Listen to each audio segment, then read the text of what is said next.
अस्सलामु अलैकुम वरहमतुल्लाहि वबरकातुह। अल्लाह का करम है कि अल्लाह ताला ने हम मुसलमानों को एक मॉडल ज़िंदगी अता फरमाई है जिसे हम मोहम्मद रसूलुल्लाह सल्लल्लाहु अलैहि वसल्लम कहते हैं। अगर मुसलमान अपने नबी अकरम सल्लल्लाहु अलैहि वसल्लम की पैरवी करे, उनके सुन्नत पर अमल करे, उनको अपना मॉडल मानकर ज़िंदगी गुजारे तो इंशाअल्लाह ज़िंदगी में कभी उसे कोई तकलीफ़ नहीं होगी। अल्लाह के नबी सल्लल्लाहु अलैहि वसल्लम जब किसी मजलिस में बैठे होते और आप सल्लल्लाहु अलैहि वसल्लम के पास कोई खाने पीने की चीज़ आती तो आप सल्लल्लाहु अलैहि वसल्लम अपने सीधे तरफ से उस चीज़ को तक़सीम करना शुरू करते, यानी दाएं तरफ से।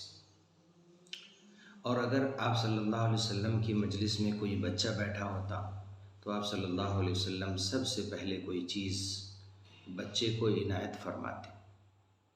अगर आप सल्लल्लाहु अलैहि वसल्लम कोई खाने पीने की चीज़ अपने घर लेकर जाते और आपने इरशाद फरमाया कि अगर मुसलमान माँ या बाप कोई खाने पीने की चीज़ अपने घर लेके जाए तो आप सल्लल्लाहु अलैहि वसल्लम का फरमान है कि सबसे पहले वो अपने बेटी को दे।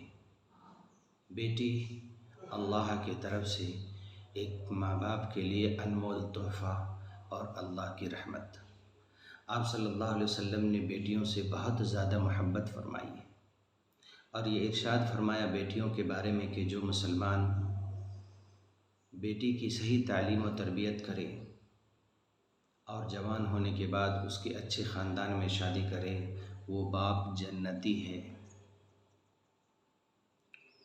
आप सल्लल्लाहु अलैहि वसल्लम ने इरशाद फरमाया कि जिसकी दो बेटियां हों और उसने अपनी दोनों बेटियों की अच्छी तालीम और तरबियत की और अच्छे ख़ानदान में शादी की, वो बाप जन्नती है। सहाबा पूछने लगे, या रसूल अल्लाह, किसी की एक बेटी हो? आप सल्लल्लाहु अलैहि वसल्लम ने इरशाद फरमाया उसके लिए भी यही हुक्म है कि वो अपने बेटी की सही तालीम और तरबियत करे और अच्छे ख़ानदान में अच्छे घर में उसकी शादी करे। फरमाया कि वो जन्नती है। मैं ये अर्ज़ कर रहा था कि आप सल्लल्लाहु अलैहि वसल्लम जिस काम को भी शुरू फरमाते सीधे तरफ से शुरू फरमाते, दाहिने तरफ से शुरू फरमाते। राइट हैंड से आप सल्लल्लाहु अलैहि वसल्लम हर काम फरमाया करते थे। आप सल्लल्लाहु अलैहि वसल्लम ने एक शख्स को देखा कि वो बाएं हाथ से लेफ़्ट हैंड से कुछ खा रहा है। आप सल्लल्लाहु अलैहि वसल्लम ने उस पर लानत फरमाई और उसको बद्दुआ फरमाई तो उसका लेफ़्ट हैंड फालिज ज़दा हो गया, काम करना बंद कर दिया। लेफ़्ट हैंड की सारी ताकत, बाएं हाथ की सारी ताकत उसकी ख़त्म हो गई, उस पर फालिज गिर गया, बीमारी आ गई। आप सल्लल्लाहु अलैहि वसल्लम ने इरशाद फरमाया कि बाएं हाथ से खाना पीना ये शैतान का अमल है, मुसलमानों का नहीं। इसलिए कोई मुसलमान मर्द हो या औरत हो अपने नबी के तरीक़े और सुन्नत के ख़िलाफ़ हरगिज़ अमल न करे। हमेशा कोई चीज़ ले सीधे हाथ से, कोई चीज़ दे सीधे हाथ से, कोई चीज़ खाए सीधे हाथ से, कोई चीज़ पिए सीधे हाथ से, उसका हर अमल सीधे तरफ से हो। आप सल्लल्लाहु अलैहि वसल्लम ने मदनी ज़िंदगी में यानी मदीना में एक औरत को देखा कि वो अपने बाएं हाथ से खा रही है, लेफ़्ट हैंड से खाना खा रही है।